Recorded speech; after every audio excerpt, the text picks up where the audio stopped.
Hey, what's up everybody? My name is Jonathan, this is OT for Tech, and in this video I'm going to show you how I made my iPhone 6, in this case the iPhone 6 Plus, perfect for my use. And this includes the case that I use, the screen protector that I prefer, down to the apps and what I have on my iPhone 6 Plus. So without further ado, let's go ahead and get started.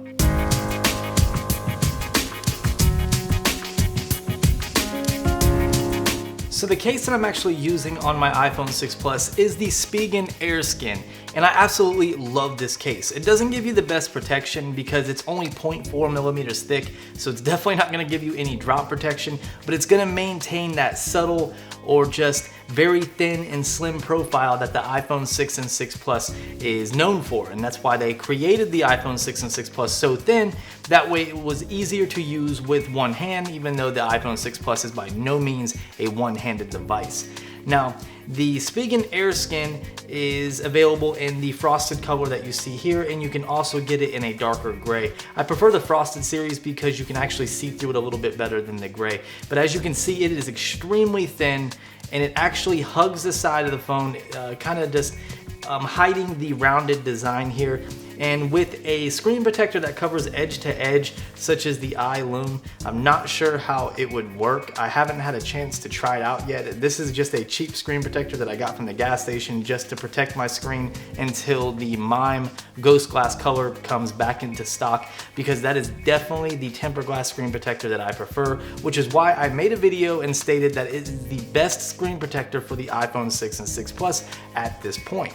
So if we just take a quick look at the case itself, you can see on the bottom you have a very wide opening exposing the 3.5mm headphone jack, the microphone, the lightning plug, and of course the speaker grill.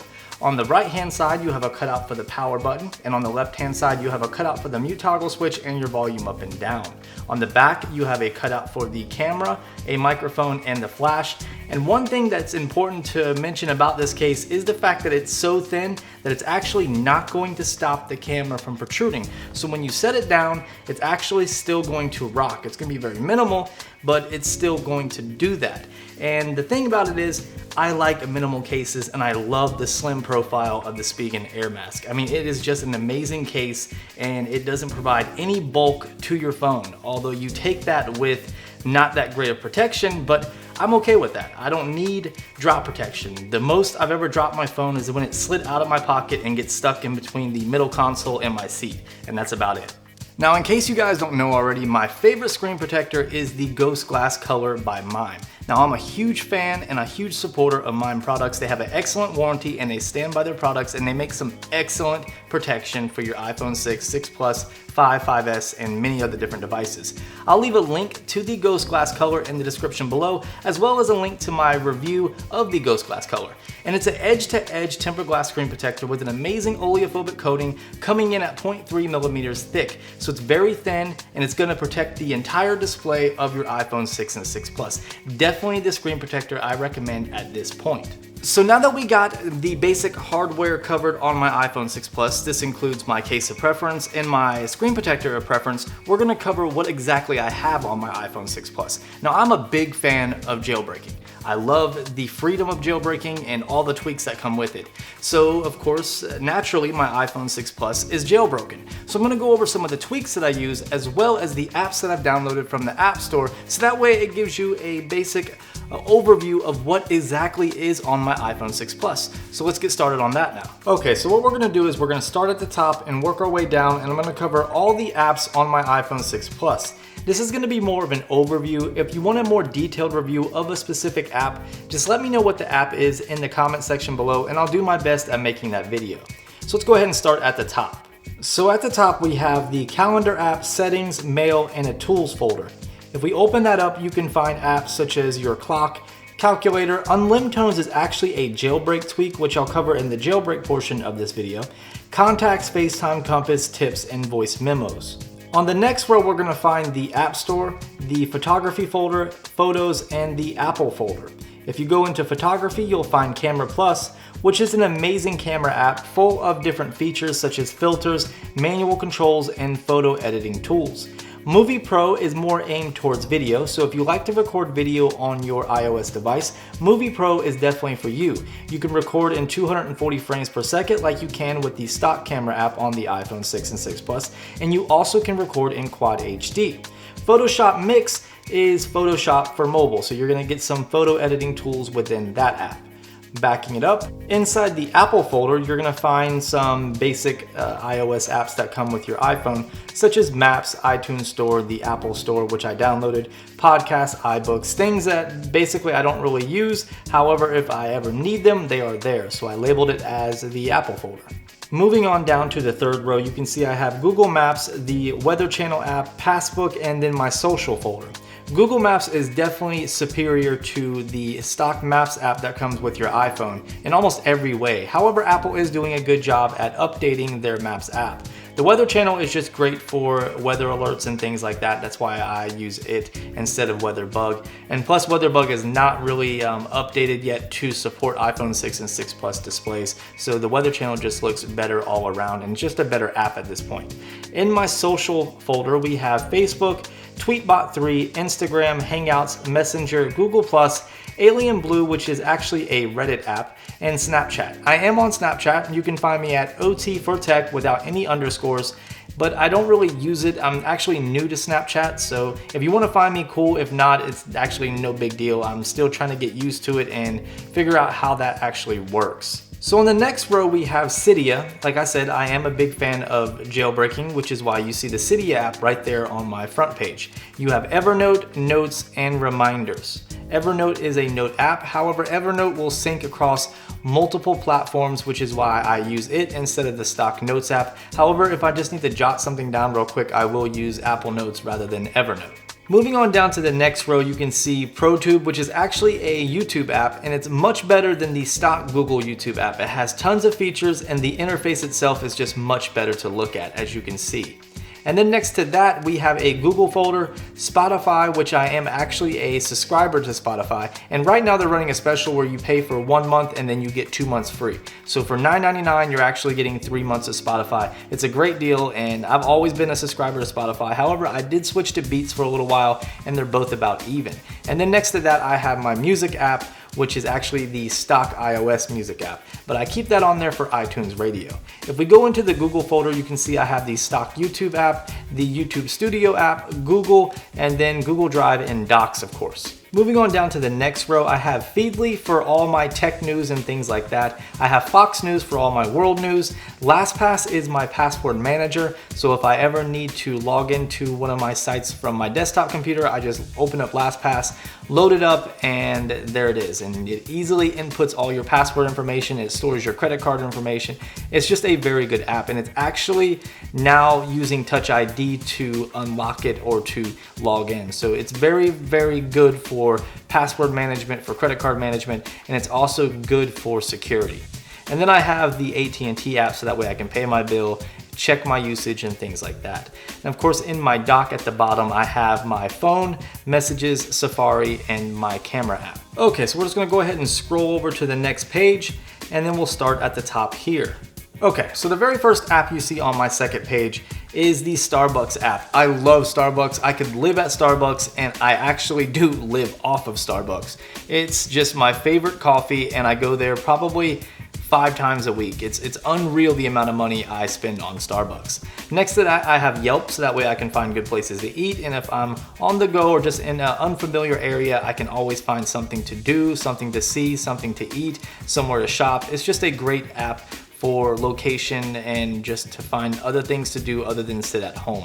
Then I have the Netflix app, and of course, as I just mentioned about Beats Music, I have it as well. Moving on down to the next row, you can see I have Chase, Synovus, the Panasonic Image app, and then the Pinterest app.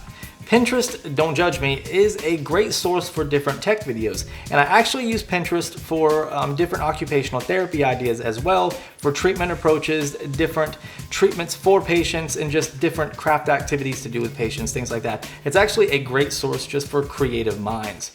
Below that, we have the Deliveries app, so I can track my packages, eBay, Craigslist, Amazon, And then below that, we have B&H Photo. Sync.me is an excellent syncing app. It will actually keep all your photos of all your contacts up to date as long as they have social media sites. And then I have my Starbucks secret free menu app, which will give you tons of different stuff from the Starbucks menu that's actually not listed on the Starbucks menu. So you're gonna get some secret drinks and it's pretty cool.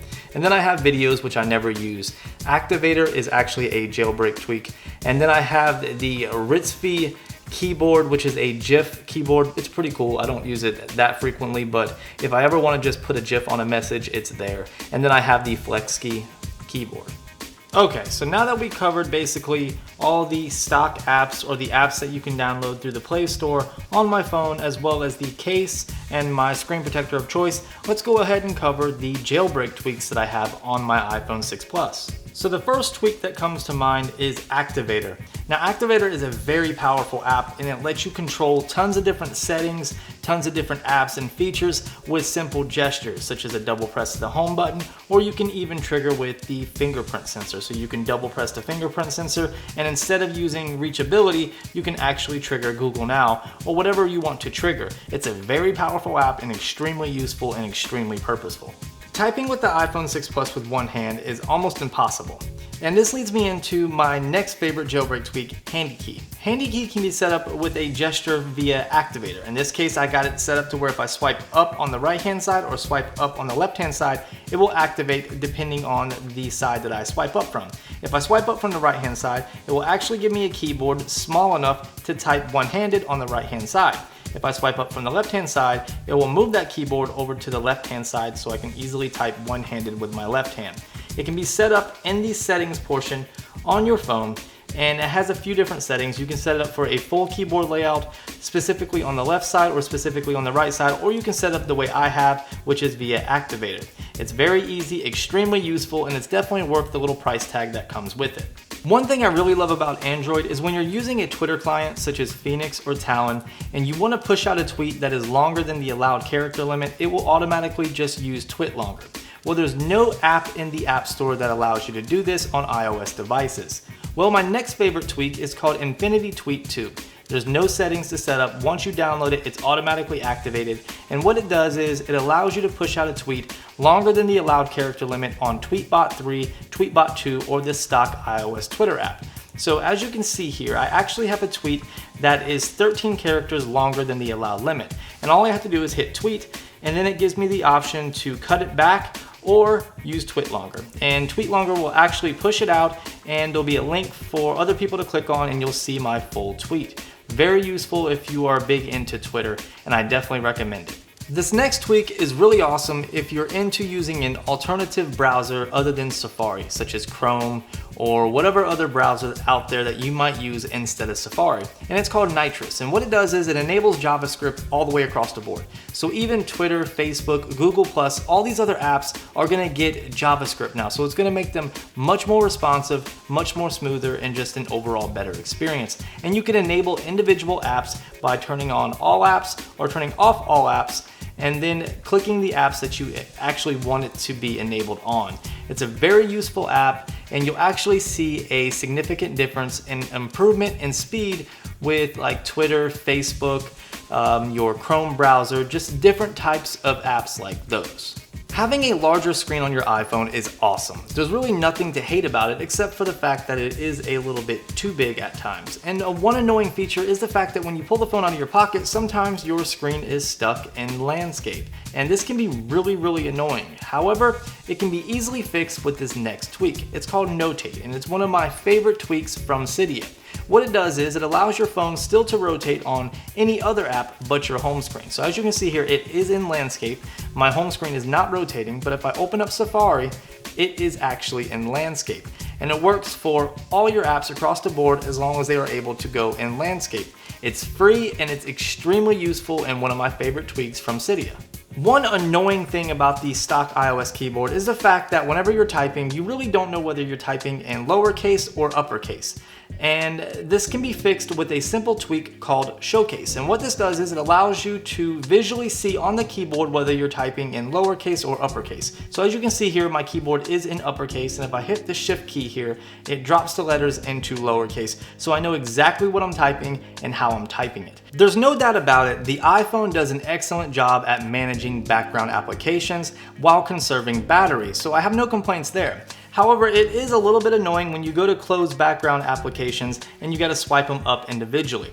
Well, this next app called Swipe to Kill 8 allows you to shut down all the background apps by simply swiping down instead of up. And it will shut down all the apps running in the background. A lot of the times you really don't want to do this. However, when you have a bunch of applications running and you want to play a high intensive video game, you might want to go ahead and shut down all the applications so that way you can get the most out of your RAM. So with that being said, simply download that application in the Cydia store. It is free and it allows you to shut down all the applications running in your background. So this next tweak is another keyboard tweak. But believe it or not, if you combine all these different tweaks together, you're gonna have the perfect iOS keyboard and you won't ever have to download an alternative keyboard. Now this tweak is called Swipe Selection Pro. Now they do have a free version in the Cydia store called Swipe Selection. However, I do recommend you coughing up the $2 or $3 extra to go ahead and purchase the Pro version, as you do get a little bit more features and more settings. And I'll show you those in just a minute. So as you can see here, we have a little gibberish sentence started. And if you want to move the cursor, generally you would have to hold your finger down here and then a little magnifying glass pops up and you can move the cursor. However, with swipe selection, you can simply do that with the keyboard. I have it set up to where I use the middle of the keyboard and then I can just simply drag and drop the cursor where I want it. But that's not all. If you drag right here where the delete key is and go over, you can highlight text. So it's extremely useful and it will make correcting text or copying pasting much faster by simply using the keyboard rather than having to drag your finger. Now, as I said, if you go into the settings portion on your phone, you do have a few settings you can change. You can enable and disable swipe selection altogether. You have triple tap to activate. You can change the swipe area. I have it set up on everything but the spacebar. However, you can change it to just the spacebar or the entire keyboard. You can also change the sensitivity and you can change the swipe speed, and then you have the 3-finger swipe. It's very useful and again, definitely worth the $2 or $3 to buy the Pro version. So if you're a big fan of ringtones and assigning different ringtones to different callers, then this tweak is definitely for you. If we go back into the tools, we have Unlimtones. Now I kind of grazed over it a little bit when I was going through the apps on my iPhone that you can download through the App Store. But if we go back to it, you can see it opens up another market here.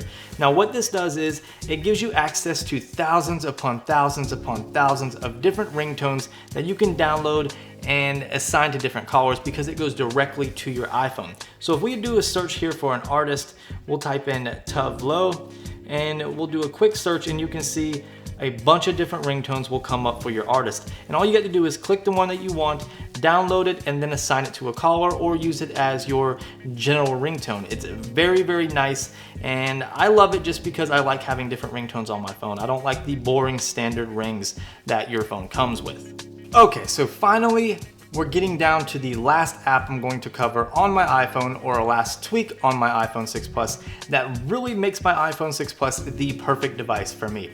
And this is called Untethered Siri.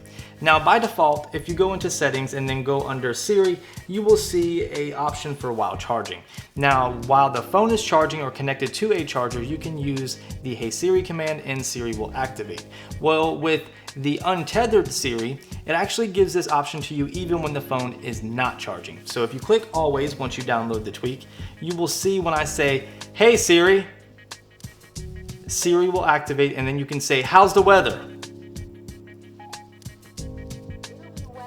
And then you get your basic Siri commands. But that's not all. If you turn off the display, now say, "Hey Siri," it still works. It's an amazing tweak, and if you're coming from an Android device and you had the OK Google command, this will seem extremely useful to you, as I use a lot of Android devices and that's one of my favorite features from my Moto X. And I don't just have to have it on Google devices now I can have it on my iPhone 6 Plus. Again, it's extremely useful, it's free in the Cydia store, so make sure you download it if you want that kind of ability on your iOS device.